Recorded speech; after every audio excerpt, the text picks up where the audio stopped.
Hola, ¿qué tal? Bienvenidos a un nuevo capítulo de Arte Llamado. En este episodio tengo un invitado bastante especial porque es el primero en su tipo en esta, esta vida que va teniendo Arte Llamado de entrevistas.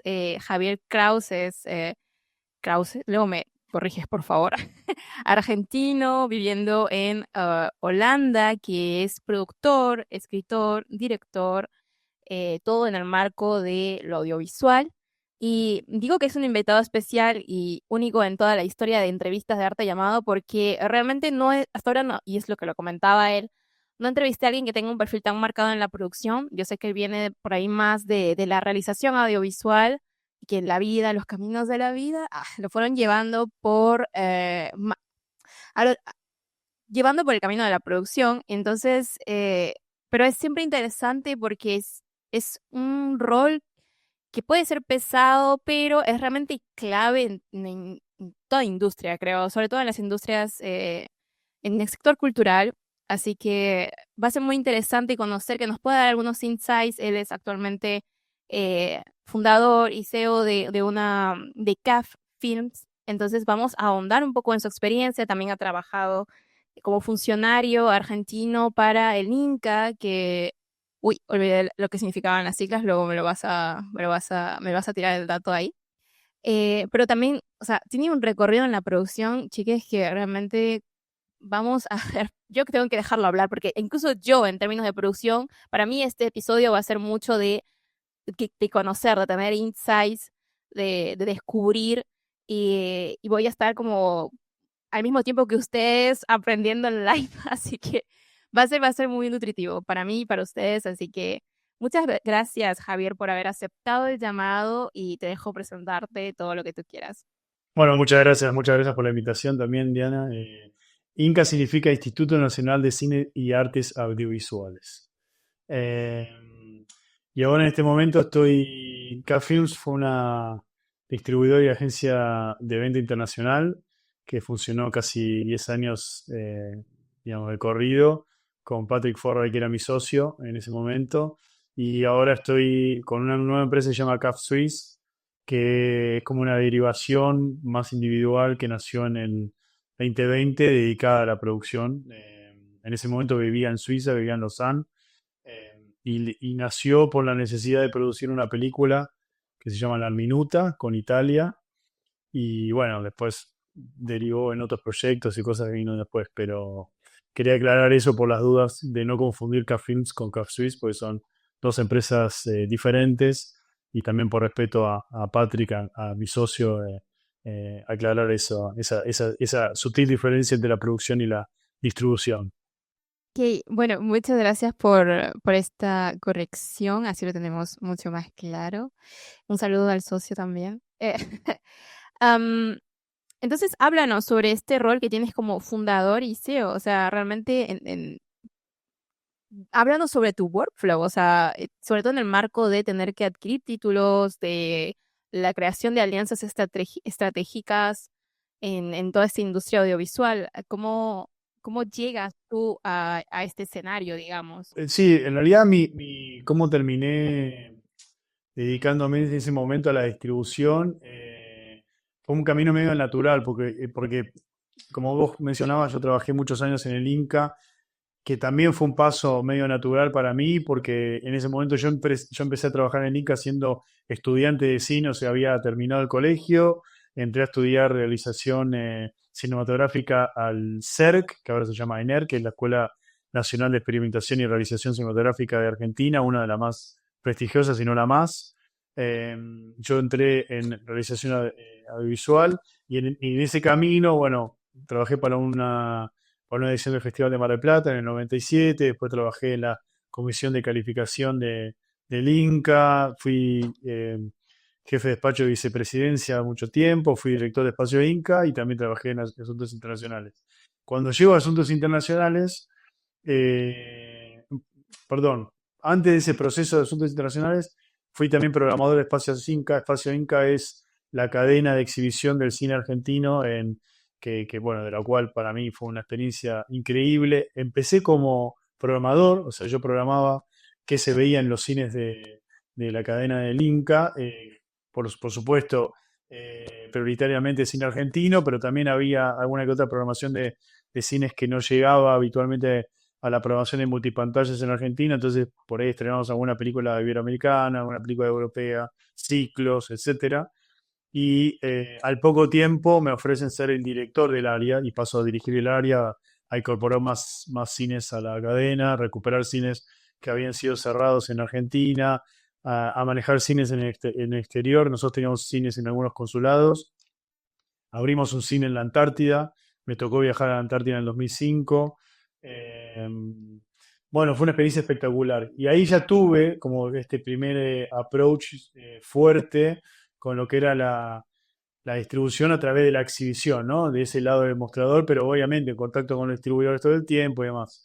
Después, cuando llego a asuntos internacionales, como adelantaba antes, empiezo a tener mucho más contacto con todo lo que tenía que ver con la venta internacional, conociendo a otros agentes de venta y viendo cómo, bueno, funcionaban los mercados y tuve toda esa experiencia desde la institución, pero fue algo que me empezó a gustar y me pareció que era un camino medio natural para buscar. Yo siempre quise hacer cine, digamos. Siempre en paralelo he tenido productoras que hacía institucionales o hacía cosas que por ahí, digamos, no entraban en conflicto con la actividad institucional del Inca, porque para mí, digamos, éticamente no correspondía. Entonces, siempre hacía o institucionales o hacía videos corporativos o trabajé en publicidad. O sea, trataba de hacer cosas que no tenían que ver con el Inca y que podía llegar a entrar en un conflicto con mis funciones, porque hasta que, bueno, me fui del Inca, ¿no? Por supuesto.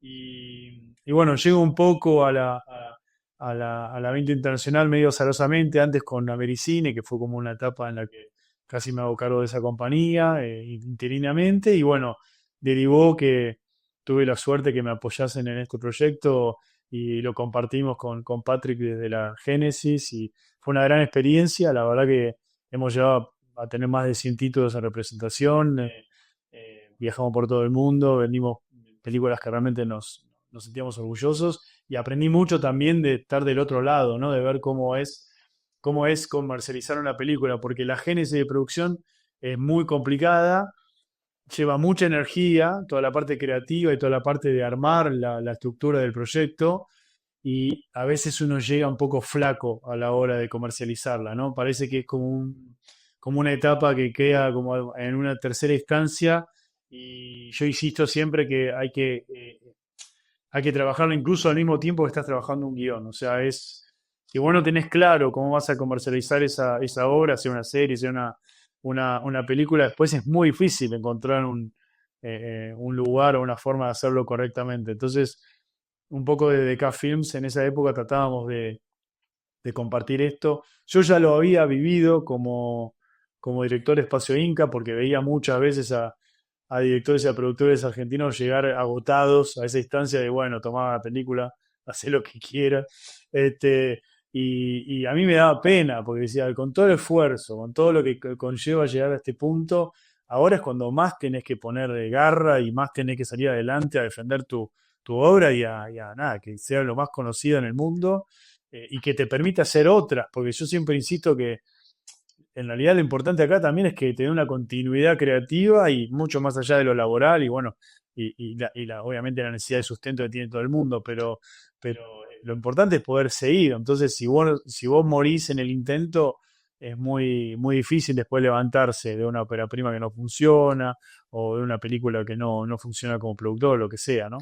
Ese es un poco mi camino hacia la distribución y cómo llegué, digamos. Mencionabas esto de hay que pensar cómo vamos a comercializar la obra incluso cuando o al mismo tiempo en que la estamos creando. ¿Qué etapas implica tener que, o sea, para alguien que quiera, que está creando su obra y que escucha esto y dice, coño, tengo que pensar también en la comercialización, pero ¿qué implica eso? ¿Sabes? Porque es como una palabra, pero yo sé que hay muchas cosas que derivan a partir de solo esta palabra. Ilústranos, Javier. Bueno, lo primero para mí es saber a qué público va dirigido. Incluso si va dirigido a tu propia familia, digamos, porque conozco mucho, no, sí, soy un poco duro en estos términos, pero he visto un montón de películas o contenidos que realmente van a terminar siendo vistos por tu familia y tus amigos y para mí está mal. O sea, está mal desde el primer momento. Si vos lo haces con tus propios fondos o vos lo haces a costo perdido y no involucrás ningún tipo de ayuda económica pública o lo que sea, está perfecto. Ahora, si vos vas a aplicar a fondos públicos, vas a gastar un dinero importantísimo, para mí conlleva una gran responsabilidad. Para mí, hacer una película que vas a gastar 2 millones de euros, 3 millones de euros, tiene que ser un acto con responsabilidad y tiene que haber un motivo, digamos, porque si no, usemos ese dinero para algo más importante. Yo creo mucho en la forma de transmitir la cultura, creo mucho en la representación de la cultura y no hay nada más efectivo que el cine y que el medio audiovisual, por lo menos para mí, eh, junto con la música quizás y las artes visuales, pero realmente la efectividad que tiene transmitir una cultura es inobjetable. Entonces, está perfecto que sigamos apostando a esto, que todos los países tengan sus instituciones y sus subsidios o sus fondos, y que haya cada vez más privados que también aporten a esto. Entonces, es muy importante que a la hora de plantear tu proyecto dices, bueno, ¿quién lo va a ver? ¿O para quién lo voy a hacer? O sea, ¿cuál es su público? Tengo que tener una idea. ¿Y por qué motivo? ¿Qué es lo que me motiva? ¿Qué quiero transmitir? ¿Cuál es el concepto? Que así sea mero entretenimiento, que también es válido, ¿no? Quiero hacer una película de superhéroes que entretenga a niños y adolescentes. Perfecto, eso ya es una... Y quiero hacerlo de tal manera. Bueno, ok, ¿cuál es el mejor distribuidor para este contenido en mi país, lo que uno llama el estreno doméstico, ¿no? Uno de los países, o si es una coproducción, ok, los dos países, que es el estreno doméstico. Y tener una idea de quién hace ese tipo de cine. Ok, estos son los distribuidores que estrenan este tipo de películas. O, por el contrario, estoy haciendo una película intimista, una película art house, una película con un mensaje, con un espectador comprometido, que no va a estar en la butaca cómodo y que le vas a dar todo servido, sino que tiene que trabajar con vos y tiene que entender lo que le querés decir y va a estar, viste, pendiente, tratando, incluso la película termina y vos seguís dándole vuelta a la película 2, 3 horas después, una semana después. Bueno, hay un público para eso, que tiene esa pulsión, esa necesidad de sentirse estimulado y provocado con una película, es por ahí con el que yo más me identifico.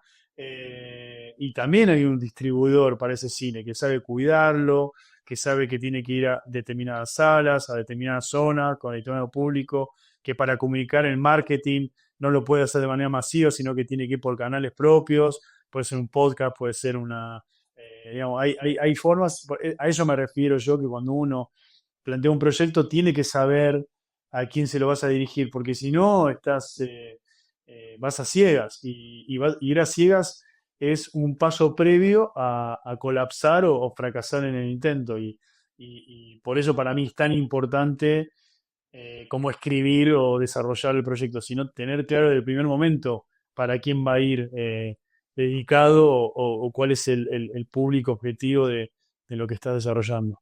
Claro, muchas gracias por esta declaración. Eh, También hablabas sobre los subsidios, los fondos. Vos, al trabajar en el Inca, eh, estás empapado de todo un sistema, o sea, gubernamental, todo el aparato estatal, y luego bueno, vos indicas que fue natural, pero creo que, a ver, vas a lo privado después. Entonces, ¿cómo fue esta transición? ¿Me indicas, fue enteramente natural o fue cosas que, ok, porque además pasas a lo privado en estando en Europa, si más no me equivoco, y también es como, o sea, hay muchos aspectos que empiezan a ser diferentes en la manera de gestionar las cosas, evidentemente, porque pasamos de lo estatal a lo privado, pero ¿cómo fue para ti esta transición también? Porque siempre hay una serie ahí de cositas que son marcadas. Mira, está buenísimo que saques el tema porque, porque fue todo un tema para mí. En realidad es al revés. Yo siempre tuve la mentalidad de un privado. Digamos, la viví como hijo, la viví en mi casa, la viví en mi madre y, y fue algo con lo que siempre choqué trabajando en el Estado. Digamos, una de las cosas que más me jugó en contra en su momento es que yo buscaba rendimiento, digamos, buscaba que las cosas funcionen, que haya un profit, digamos, y muchas veces me bajaban la línea política de acá no importa el profit, acá importa bueno, que se siga la línea de pensamiento y que se estaba estableciendo en ese momento con las gestiones que me tocaron. Me tocaron todas, digamos, varias gestiones distintas, eh, que no voy a mencionar porque no tiene sentido, pero bueno, que fue todo un tema para mí, eh,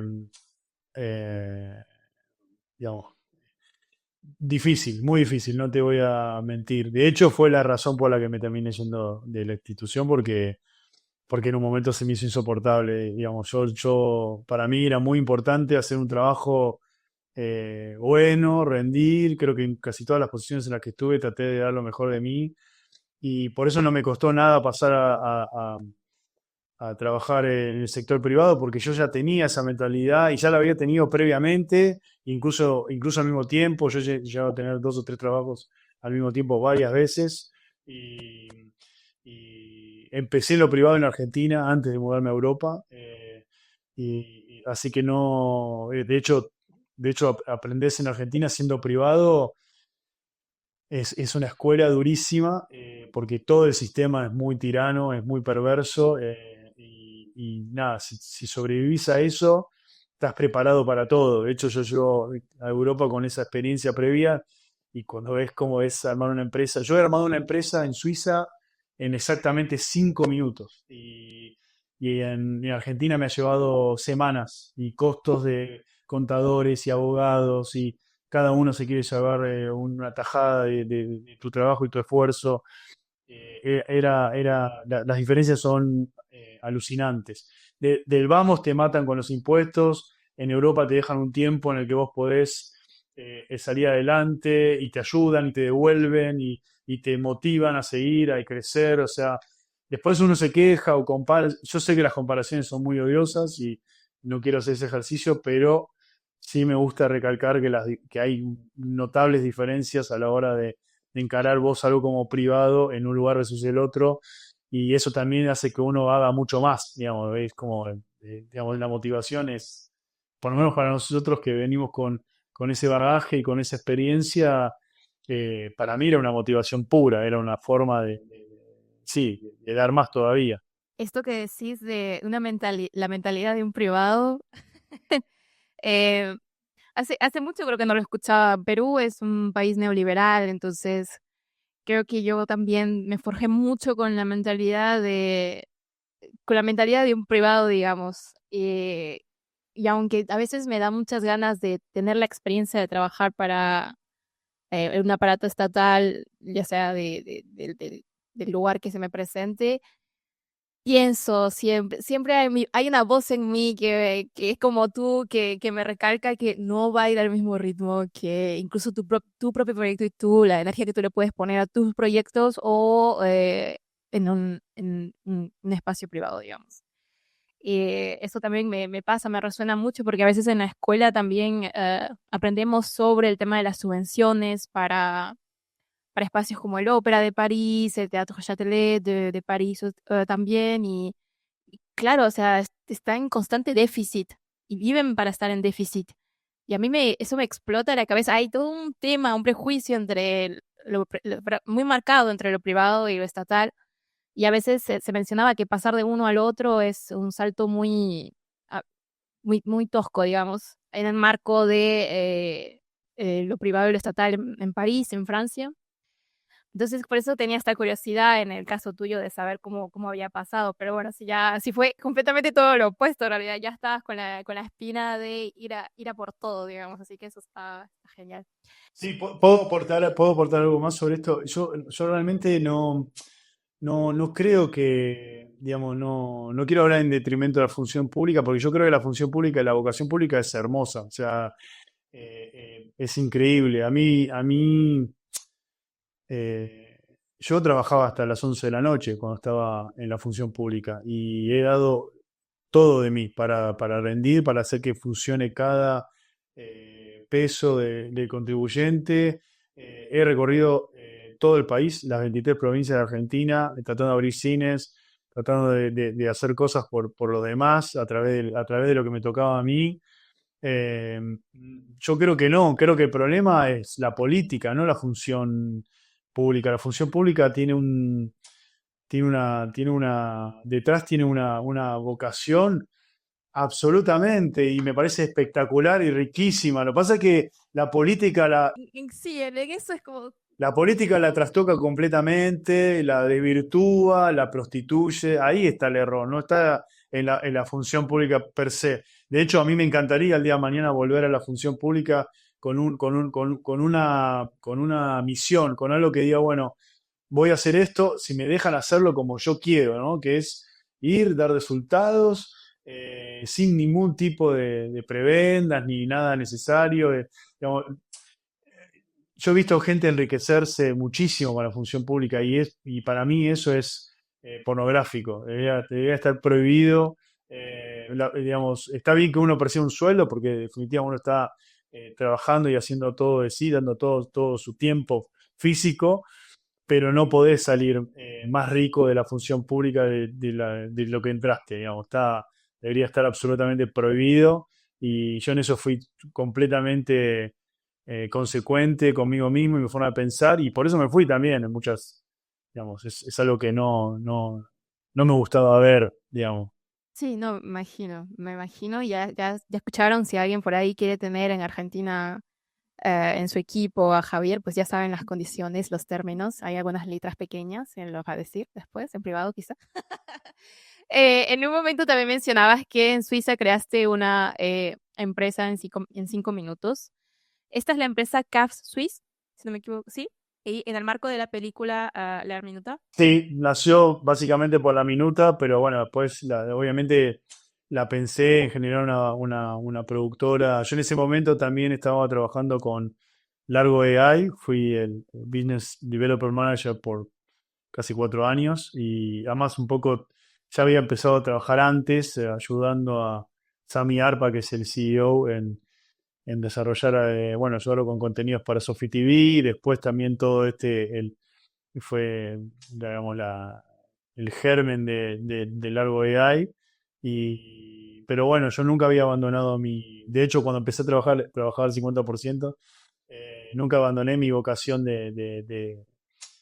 digamos, de producir y fue el momento, fue una época bastante difícil para mí porque fue la transición entre dejar de ser agente de venta, trabajar para una compañía en Suiza, que yo quería esa experiencia, digamos, si uno me pregunta por qué decidí hacer eso, primero porque traté siempre de salir de la zona de confort, he hecho prácticamente de todo en esta industria, creo que no me tocó casi un área que no haya hecho, no haya cubierto, estuve distribución, venta, en exhibición, en producción, realización, trabajé en set, en función pública y también en inteligencia artificial y me pareció que era algo que necesitaba también probar y también probarme a mí que podía funcionar en una empresa suiza con todo lo que conlleva, con otra mentalidad. Y bueno, y fui llevando la productora al mismo tiempo, aparecieron oportunidades, como cuando trabajé para torneos haciendo el servicio de producción de Contigo Capitán para Netflix, el rodaje ahí. Y al mismo tiempo también había comenzado una relación que hoy es quizás una de las más lindas y ricas que tengo, que es con Ecocinema. También empezó en el 2020. O sea que siempre digo que fue el año más difícil para la humanidad y para mí fue uno de los años más ricos en lo laboral porque digamos, tenía 3 o 4 actividades al mismo tiempo, todas con muchos temas positivos, digamos. Obviamente un poco encerrado, un poco no, pero fue una época que sí, que yo, digamos, estaba muy inspirado y derivó en donde estoy hoy, digamos, 4 años después. Claro, o sea, claro, es que como tiene el mismo nombre, estoy al mismo tiempo mirando el CV porque ya lo había visto, pero son al parecer espacios diferentes. ¿Y qué es lo que más te terminó dejando de esta experiencia en Suiza? Porque, a ver, ¿qué tendríamos que tener en cuenta de un ambiente laboral como en términos de la producción audiovisual en Suiza? ¿Cómo, danos un breve panorama de eso solamente para tener en cuenta este escenario? Sí, bueno, Suiza fue una experiencia em, increíble en mi vida. Fue un antes y un después. Voy a estar eternamente agradecido a ese país. Además, le tengo un afecto tremendo. Eh,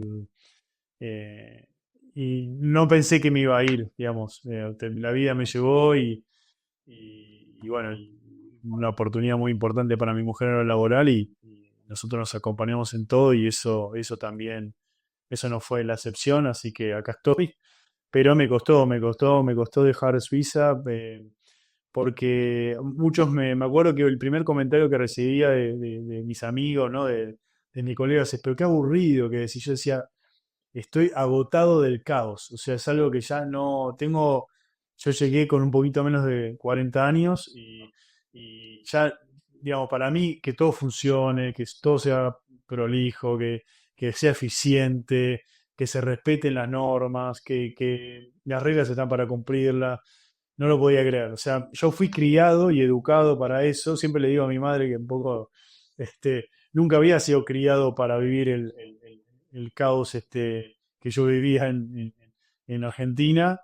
Me adapté, me hizo fuerte, me ayudó a sobreponerme a las adversidades. Creo que eso un poco trae en la mochila a cualquier persona que viene de Latinoamérica o de países en desarrollo, ¿no? Esta constante batalla contra la adversidad y esta constante capacidad de resiliencia, creo que no cualquiera la tiene. De hecho, veo acá muchas veces que zozobran o entran en crisis por cosas que vos decís, pero esto es algo de todos los días, ¿no? Para nosotros.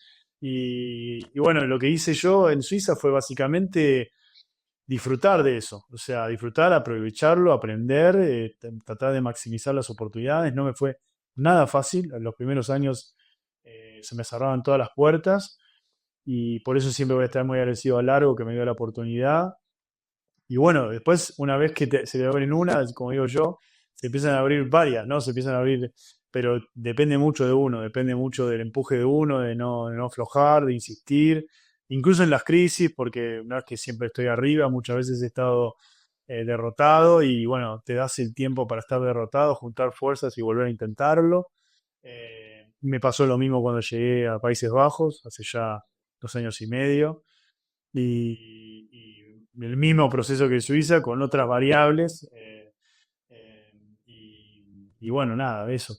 Rescataría eso de aprender a trabajar en el orden, porque uno está acostumbrado en el caos y en el caos navegás y justamente cuando vos le generás cierto orden al caos, sobresalís. En cambio, cuando eso ya no es más un asset, tenés que sobresalir por capacidad, por ser productivo, ¿no? Son países que buscan siempre, vos lo sabés bien, vivís en Francia, que buscan que uno sea productivo, que uno rinda, el tiempo hay que maximizarlo, ¿no? Te Entonces, dan un rol y lo tienes que hacer. Y tienes que o sea, dar la talla es como, esto a lo trabajo, como dicen en francés. Y eso a mí también o sea, este es un momento storytelling del podcast, pero a mí también cuando empecé a trabajar en Francia, sobre todo en París, me acuerdo que mi primer trabajo fue un trabajo X como vendedora en las Galerías Lafayette, pero llegué, nadie me explicó nada. O sea, literalmente me hicieron la entrevista y me dijeron, vas a empezar tal día, tal lugar, y, y ya como, o sea, sabían mi background, sabían que podía hacer el trabajo, pero luego era yo todo sola, ¿sabes? Y fue como, ok. Y creo que en Latinoamérica siempre hay alguien, siempre tenía la sensación de que había alguien que te está como vigilando que lo hagas bien, ¿sabes? Que tienes que ver que lo vas a hacer bien y te está como medio jodiendo todo el tiempo por si hay tal detalle y cosas. Y es como, y eso es lo que a mí me gusta mucho en Francia, porque yo sé que yo puedo hacer bien las cosas. Entonces, ese tipo de presencias yo no las necesito, o sea, y por todo lo contrario, es como, fue todo un éxito al final, que realmente ese puesto de trabajo fue, entonces, es toda una historia también, pero estaba muy orgullosa, entonces comprendo, y sobre todo, estamos hablando en el marco de trabajar para una empresa como la que trabajaste, es una responsabilidad incluso más grande, entonces imagino que la presión estaba ahí. sí, sí, sí, sí, estaba ahí porque además era una startup que necesitaba crecer rápidamente y yo tenía la responsabilidad de traer clientes y de manejar los clientes, era el account manager además. Y bueno, y además era un poco el intérprete entre la tecnología y la industria, porque todos los demás venían más del campo de la tecnología, eran todos másters en nada, y todo este rollo que yo no es lo mío. Y entonces yo trataba de ser un poco ese intérprete y después también con los clientes, porque venían productores que decían, bueno, ¿cómo puedo usar esta tecnología a mi favor, ¿no? Y sacarle provecho, igual yo trataba de sacar lo mejor, por lo cual me provocó a mí también empujarme a aprender y a sacarle el jugo de algo que también hasta ese momento me era completamente ajeno. Y bueno, hoy no me veo trabajando sin inteligencia artificial en distintos procesos creativos, ¿no? Pero Vamos a llegar a la inteligencia artificial en breves, pero primero quiero que ahondemos más en tu rol, en el trabajo que estás realizando con Ecocinema como productor asociado. Háblanos, introdúcenos a Ecocinema. Ecocinema es una productora manejada por gente increíble, con valores increíbles. Nosotros decimos en la Argentina laburantes, ¿no? Son trabajadores del audiovisual, encabezados por Gonzalo Alamela y Miguel Ángel Mendoza. Eh, Tienen además detrás a dos socios que son exfutbolistas, Álvaro Golchino Recoba y Iván Alonso, que también confiaron en hacer un proyecto que, digamos, que les era ajeno, ¿no? Porque no era su métier y sin embargo entendieron perfectamente la vocación de ellos. Yo tuve contacto con ellos por primera vez siendo agente de venta, porque me habían traído con contenidos hace ya muchos años. Y, y bueno, siempre quedó una muy buena relación. Yo admiraba algunos de sus trabajos. Así fue como los conocimos y se generó esta relación. Y nos volvimos amigos. Y de golpe, cuando yo ya estaba en un camino más independiente, como te contaba, ¿no? Que ya había desarrollado mi vínculo con Largo y estaba por fundar CAF Suisse. Nada, ellos me volvieron a contactar para ver si me interesaba hacer algo juntos y yo tenía muchas ganas de producir, me gustaban lo que estaban haciendo y me sumé en primera instancia como productor asociado de Capitanes de América y hoy ya llevamos 3 temporadas estrenadas en HBO Max y estamos produciendo la cuarta actualmente. Hoy ya soy productor ejecutivo de esa serie. Eso después devino en otros contenidos que también hicimos juntos. Se acaba de estrenar Invisibles en el Festival de Cádiz, en South Series. Estuvo también en Seattle, estuvo en otros festivales antes también. Ahora estamos desarrollando Mágico, que es la historia sobre Jorge Mágico González. Y ya en mi caso también como codirector, estamos desarrollando una dupla creativa con Gonzalo, los dos como directores. Estamos desarrollando The Last Lab también como director y co-guionista con Gonzalo. O sea, no, me volví parte de la familia Ecocinema y muchas veces también asociando CAF Suisse, ¿no? Pero es prácticamente lo mismo, es como si fuésemos un holding de empresas que trabaja en conjunto. Nosotros creemos mucho en eso, muchísimo. De hecho, puedo mencionar muchos colegas con los que trabajo siempre, como Juan Crespo de 13 Films, como Silvina de Loquio, Torneos, como los chicos de 89 en Suiza, Iván Geiser y Joamar Zapata y Dragan. Digamos, hay varias empresas con las que tratamos de todo el tiempo coincidir y bueno, yo creo que lo hablamos en la previa, ¿no? Yo creo mucho en el trabajo colectivo, creo que el cine es un trabajo colectivo.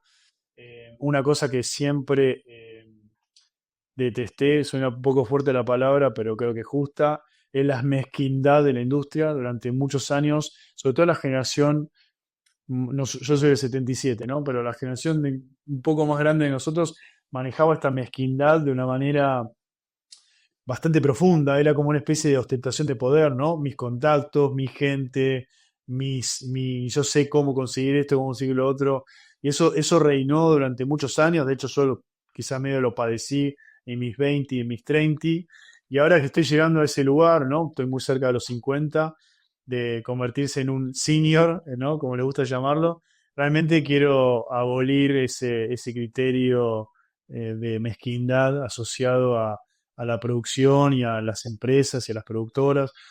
Me parece que si uno está seguro de lo que hace y de lo que produce y lo que genera, no necesitas esconder nada, ningún contacto, ni quién te compra, ni con quién hablas en tal plataforma. Y total, en definitiva van a definir por el contenido, por tu capacidad de generar contenido y no por el contacto que tengas o la amistad que tengas con el contacto.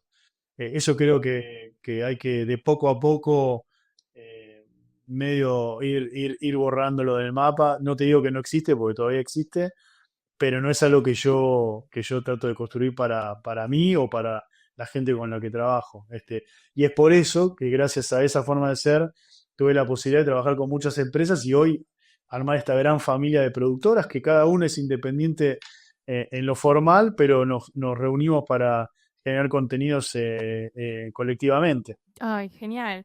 Sí, no, el tema del trabajo colectivo y de los contactos se pasa mucho y creo que en el sector cultural es incluso más marcado.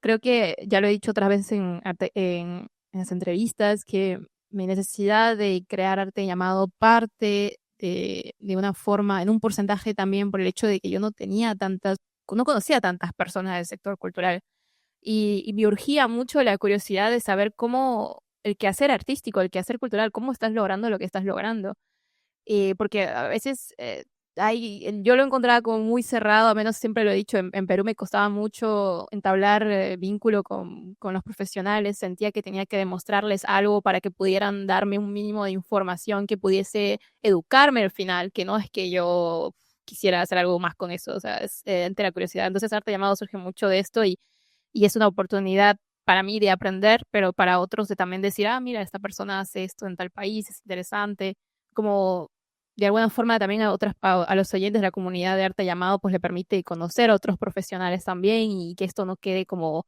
sea, que no quede en la distancia o el trabajo, el gran trabajo que ha hecho esa persona no tenga una repercusión y no llegue a la cantidad de personas suficiente y no solamente para colaborar, sino simplemente para inspirarse, para aprender y todo ello. Así que en ese sentido concuerdo mucho con vos. Y bueno, nos hablas sobre el trabajo en la codirección que realizaste para Jorge Mágico González. Entonces, háblanos sobre, al fin, este ansiado momento de pasar tanto tiempo en agente de ventas, distribución, producción, a empezar a codirigir, seguro todavía anhelando la dirección entera, pero háblanos sobre este momento. Sí, la verdad que durante muchos años era algo que un poco había como descartado. No voy a decir que no con un poco de tristeza, ¿no? Es como que me había resignado. Bueno, ok, esta no es mi camino, o sea, y, digamos, y no por eso no intentar ser feliz haciendo otras actividades dentro del sector, ¿no? Creo que cada etapa que cumplí mi carrera, traté de hacerlo disfrutándola. O sea, y cuando la empecé a sufrir es cuando sentí que era momento de cambiar, ¿no? Eso es un poco el termómetro. Que me pasó también como vendedor, o sea, digamos, es duro terminar una sociedad con alguien a quien querés mucho y además es tu amigo, mi socio es mi amigo de que tengo 13 años, pero llegó un momento que yo ya no sentía la vocación, no sentía las ganas que necesita la tarea, porque entonces vas sin ganas, vas sufriendo, no sos un buen intermediario para tu cliente si vos no estás con ganas y no crees en lo que estás haciendo. Y por eso puse todo después mi libido en la producción y me empezó a pasar que digamos, yo me consideré siempre un productor bastante creativo. A mí me gusta participar en el proceso creativo, me gusta leer los guiones, me gusta dar una devolución sobre lo mismo. Creo que tengo una visión, porque me considero cinéfilo antes de ser cineasta. El cine es parte de mi vida desde que tengo casi noción. Y sabía que iba a dedicarme al cine cuando tenía 14 años, o sea, es bastante precoz. Y terminé el colegio ya sabiendo incluso 1 o 2 años antes ya sabía lo que quería hacer y- y siempre tuve esta necesidad. Entonces, digamos, cuando tuve el lugar como productor para poder un poco hincar el diente en lo creativo, me parecía suficiente, estaba bien, me sentía como escuchado y valorado en ese sentido.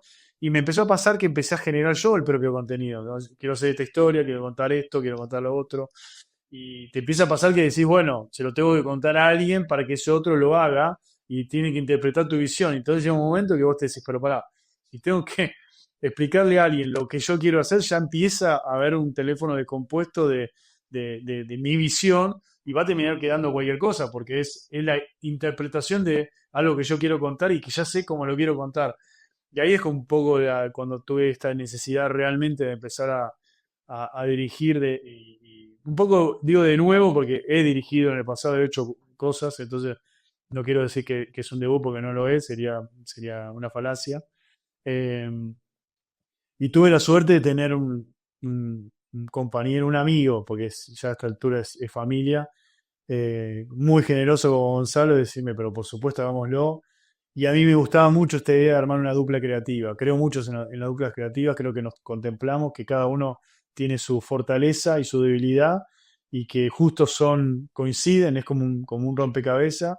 Y entonces, bueno, encaramos este proyecto de Mágico juntos, porque poco nos vino con un productor que nos contó que tenía esta posibilidad y a los dos nos copó porque conocíamos el personaje de antemano como aficionados y estuvimos esa noche hasta las 4 de la mañana viendo videos y pensando cómo contarlo y fue muy natural, la verdad que fue muy orgánico cómo se fue armando esta dupla de directores hoy, más allá que también Gonza dirige por su cuenta, ¿no?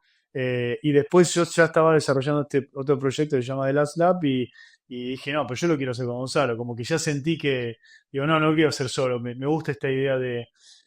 Además, por otra razón que no es menor, es que yo sigo siendo productor de casi todo lo que hago, entonces es muy difícil poner mi cabeza 100% como director y desvincularme del productor que soy, porque soy quien poco todavía sigue generando las coproducciones, trayendo otros players al proyecto. Y entonces como todavía tengo que disponer energía para eso, está bueno apoyarse en la dirección también en un socio para ir llevando la tarea juntos, ¿no? Y a mí me gusta mucho escribir, entonces yo me siento un poco también en esa etapa, le pongo más hincapié y me gusta más la parte de ficción.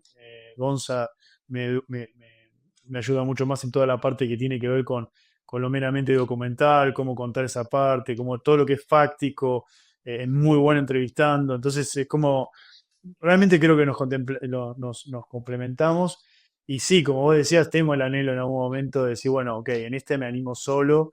Y creo que ya va a llegar, no tengo ningún apuro y tampoco me considero que voy a hacer una carrera 100% de director de acá en más porque me gusta mucho producir, porque yo veo eh, la tarea de productor es de una riqueza increíble. Durante mucho tiempo se creyó o se tiene esa percepción, sobre todo la gente que no es de la industria, que el productor es el que aporta el dinero o es el que trae cosas. Y no, el productor es el ingeniero de un proyecto audiovisual. Es el que diagrama el plan de cómo se va a construir esta torre, cómo se va a hacer los cimientos, cuál es el paso a paso y hasta terminarla. Y yo me considero un productor en ese sentido, o sea que trato de estar en todas las etapas hasta que llegue a buen puerto, digamos, la, la- la premisa que nos planteamos cuando era una mera idea. No es solamente construir sociedades. No, qué lindo esto que decís del productor como ingeniero de un proyecto audiovisual. Y luego, luego me mencionas el apellido, o me lo puedes mencionar ahora, el apellido de Gonzalo. Sí, Gonzalo Lamela. Lamela. Ok, bueno, ella. Sí, tiene un solo defecto que es uruguayo y que cree que tiene 4 campeonatos del mundo, que es una discusión que la tenemos cada vez que nos vemos. Así que, pero salvo pero bueno, nadie es perfecto, yo tengo los míos. Ellos me cuentan la cantidad de veces que digo Messi por día, entonces trato de no decirlo porque lo tengo medio vedado. Pero acabas de decirlo, así que Gonzalo, fumate eso. Sí, sí. Me la van a contar, me la van a contar. No, no, en general tenemos un ambiente de trabajo espectacular, nos divertimos mucho. Eso quería mencionar, porque encontrar una dupla, o sea, o sea, en ese sentido puedo concordar mucho con vos, porque me encanta a mí trabajar en equipo y percibo el audiovisual como algo en equipo, o sea, es un trabajo en equipo.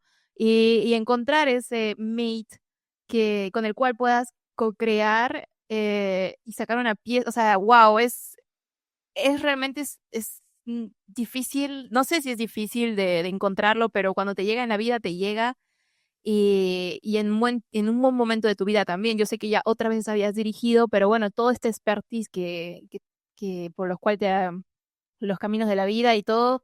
Y luego llega Gonzalo, entonces, o sea, llegas también con un bagaje diferente y una perspectiva muy diferente y eso nutre incluso más tus creaciones o co-creaciones.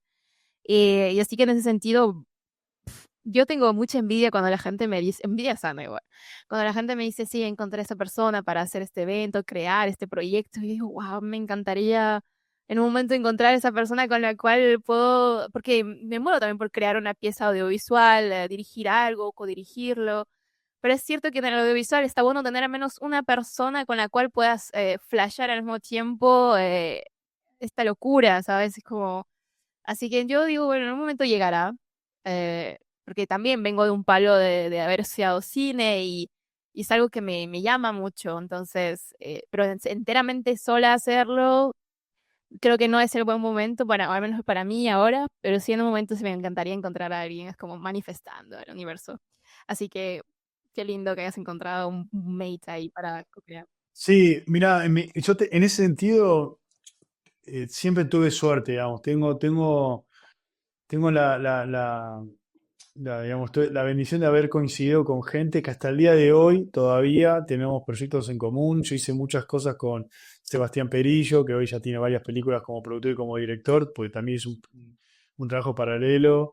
Eh, Pedro Deli, Sebastián Bontá. Yo tengo gente con la que por suerte, quizás hace ya 20 años que nos conocemos y que trabajamos y cada tanto buscamos la excusa. Diego Parera, que bueno, somos amigos de toda la vida y hoy es nuestro director asistente en The Last Lab, y somos amigos, tenemos 10 años. O sea, en ese sentido, tengo mucha suerte de haber conocido a esta gente que son seres humanos de una calidad altísima, que para mí eso es lo que es primordial. O sea, yo he conocido técnicos alucinantes, una capacidad creativa infinita, dotados y talentos, pero eran unas personas horribles. Entonces yo prefiero trabajar con alguien que quizás no sea el mejor del mundo, pero deja todo y tiene esa vocación humana. Ponle la camiseta. Sí, exacto. Y yo con esa persona puedo trabajar el resto de mi vida. No me importa que no, sí, no me importa que no sea el mejor, sino que sea el que más, exactamente, el que va a priorizar lo otro, ¿no? El factor humano, la entrega, la comunión, el equipo, digamos, eso para mí vale oro. Perfecto. Mira, antes de terminar la entrevista, me encantaría que nos hables sobre la IA, porque lo has mencionado en algunas partes de la entrevista y me encantaría que nos hables cómo esta herramienta viene a impactar en tu workflow y tus creaciones. Bueno, como lo comentaba, fue un poco medio azaroso porque tú respondió a esta relación con Sami Arpa, que lo venía desarrollando. Esta herramienta es una herramienta predictiva, ¿no? Que se aplica a proyectos audiovisuales. Y bueno, obviamente aprendí mucho en el proceso, cómo funciona, todo está todo basado en la metadata y en programaciones y un poco en replicar nuestra capacidad de conocimiento de intuición. O sea, lo que hace el AI un poco es aprende de la misma forma que nosotros aprendimos y aplica lo que sabe o los datos que tiene de la misma forma que nosotros lo hacemos. Esa es la idea.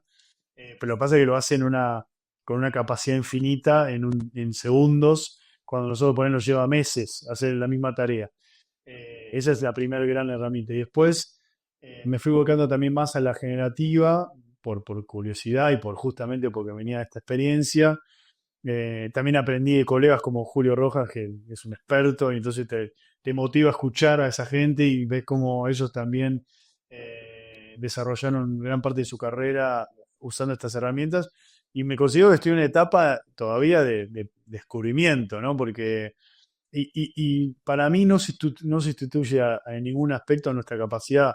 Yo, por ejemplo, he utilizado varias veces ChatGPT o otras herramientas para generar draft de pósters o lo que sea, o un mood look o lo que sea, pero después uno ve cositas que no están bien y que necesitas pulir o por ahí te tira datos que no son exactos o que no son precisos exacto, o por ahí incluso están equivocados, entonces vos tenés que poner tu propia voluntad o no me gusta cómo está narrado la sintaxis y o siempre repiten la misma fórmula a la hora de hacer un encabezado, etcétera. Pero sí te puedo decir que por lo menos te saca de la hoja en blanco. Yo siempre digo que a mí una de las cosas que más valoro es ese momento crucial de estar frente a la pantalla con el tab que titila y que decís, uy, ¿por dónde empiezo? Y no encontrás la vuelta y te distraes y te agarrás no sé qué, el teléfono, te haces un café y no avanzás, no avanzás. Vos hoy haces un prompt más o menos acertado, uno se va perfeccionando en eso, ya te tira algo y con eso que te tira es como agarrar un cincel y decir, bueno, esto no me gusta, le voy haciendo y me parece espectacular, me parece increíble. O sea, es una manera de combatir este momento de que uno... En términos de productividad, sí. Muchas gracias por compartir esta breve opinión respecto de la I, cómo viene a impactar un poco tu dinámica laboral, digamos. Y en ese sentido estoy muy de acuerdo, no puedo negarlo, que yo también lo utilizo para agilizar procesos de arte llamado. Así que es sin duda, eso que decís es muy exacto, te saca de la página en blanco. Esa frase me va a quedar para siempre. La dijo Javier Kraus, voy a citar ahí. Em, bueno, muchas gracias, Javier. Y antes de terminar la entrevista, me encantaría que puedas responder dos preguntas, son las clásicas que hacemos aquí en Arte Llamado. ¿Cuál ha sido el peor consejo que te han dado en el proceso de dedicarte a lo que te gusta? Uf, qué buena pregunta. Tremenda pregunta, no estaba preparado. Eh, ah, Mirá, me encanta esta pregunta. Además me llega en un momento, te mencioné antes, hace 2 días cumplí años y uno cuando cumple años está como reflexivo Por cierto, Nacho, ahí me pones música de cumpleaños, así. y, Leitor, estoy hablando de Leitor, y ya sabes. me estoy acercando a los 50, así que eso también me trae muchas reflexiones. Y mirá, lo que más que comentarios, que tuve muchos, yo tuve muchos, tuve un jefe muy soberbio, no importa, creo que los que me conocen van a saber a quién me refiero, que sí me ponía palos en la rueda, que cuando veía que yo podía volar, o me frizaba, o me sacaba de oportunidades, y yo me acuerdo que una vez me lo crucé en un festival de cine mucho tiempo después, y medio sorprendido de verme a mí ahí, como había llegado por mis propios medios, yo ya siendo independiente. Y me acuerdo que él me dijo, su frase fue, cómo te cagué? Perdón por el lunfardo. Y yo siento que en realidad lo peor que te puede pasar es rodearse de gente negativa o que no te deje crecer, porque creo que el peor jefe es justamente el que no estimule tu potencial. O sea, los mejores jefes del mundo, y espero yo ser siempre, es esa persona que estimula tu potencial, porque cuando vos volás, vuelan todos en tu alrededor. Esta cosa que yo siempre insisto y lo dije hace 2 minutos, no hay que ser mezquino, hay que ser generoso, porque cuanto más generoso sos, toda esa energía vuelve y te permite hasta vos mismo evolucionar como persona y como profesional. Si vos te volvés una persona mezquina y una persona que coarta la vida o la carrera de otros, te volvés una persona oscura, gris, y que probablemente el día de mañana incluso no seas recordado por nadie, o sea, seas recordado como algo negativo. Entonces yo, más que mencionar un recuerdo, que creo que con esto más o menos lo hice, pero es dejar un mensaje que es siempre potenciar el talento del otro. O sea, hay que saber y aprender de eso y sacar lo mejor del talento del otro, porque el beneficio es compartido, no es individual. ¿Y cuál ha sido el mejor consejo que te han dado? Uy, el mejor consejo que me han dado. O el más reciente. Sí, en general siempre la mayoría han venido de mi madre y sí, y pasan por ser fiel a uno mismo, ¿no? Nunca rendirse, incluso cuando pensás que no hay solución, y ella siempre me dice algo que a mí me cuesta mucho, de hecho mi mujer también me lo dice, que es que no me queje. Y es cierto que la queja tiene una energía muy negativa alrededor y bueno, yo muchas veces lo uso como catarsis, pero cuando te das cuenta digamos, que uno está alrededor de esa energía, hay que visualizarla y darse, digamos, dejémonos de quejar y vamos para adelante, busquemos la solución y ser siempre, pero siempre, en lo que sea, fiel a uno mismo. Eso para mí es clave y es el consejo que daría a cualquier persona. Muchas gracias, Javier, por habernos compartido sobre tu recorrido profesional. Sin duda ha sido una charla muy enriquecedora. He aprendido mucho. Me voy con una claridad un poco más marcada de lo que es tu rol, el rol que tiene de un productor en toda la industria audiovisual. Así que muchas gracias a todos ustedes por haber escuchado esta entrevista también. Encuentran a todos los links de los trabajos que ha realizado Javier, los van a encontrar en la descripción de este video para que puedan chusmear lo que hace. También está en LinkedIn como Javier Kraus, así que ahí pueden preguntarle cositas. También está en Instagram, en caso quieran ver lo que hace y preguntarle también a través de ese medio, en caso no usen LinkedIn, que puede pasar. Gracias a todos los que interactúan con los episodios de Arte Llamado. Recuerden suscribirse, dar like, comentar. Eso suma mucho al proyecto. Encuentran Arte Llamado en YouTube, pero también en todas las plataformas de podcasting. Así que vayan a chusmear. Si no están en Spotify, está en Deezer. Y si no están en Deezer, está en Apple. Así que no hay excusa ahí. Muchas gracias a todos ustedes. A mí me encuentran en LinkedIn. Hace poco Arte Llamado sacó un Instagram también. Así que vayan a chusmear ese Instagram. Y reitero que me encuentran en LinkedIn como Diana Colavino, en caso también tengan preguntas, si tienen dudas respecto al sector cultural, pues me las pueden hacer a través de ese medio o también de la cuenta de Instagram y trataré de buscar a este profesional que pueda hablarnos sobre resolver estas preguntas que tienen respecto a determinado sector o determinada profesión en el sector cultural. Así que muchas gracias, Javier, nuevamente por haber estado aquí. Si tienes unas últimas palabras, este es el momento de brillar. No, muchas gracias a vos, digamos, por el espacio, muy interesante, la verdad que no, que empecé a conocer un poco lo que estaban haciendo a través del contacto y bueno, y esta oportunidad de compartir un poquito de lo que uno piensa y más que nada para inspirar a los demás. No, no me considero un ejemplo de nada, pero si algo de lo que he dicho inspira a otro, para mí es suficiente. Muchas gracias, Javier, y nos vemos en un siguiente episodio.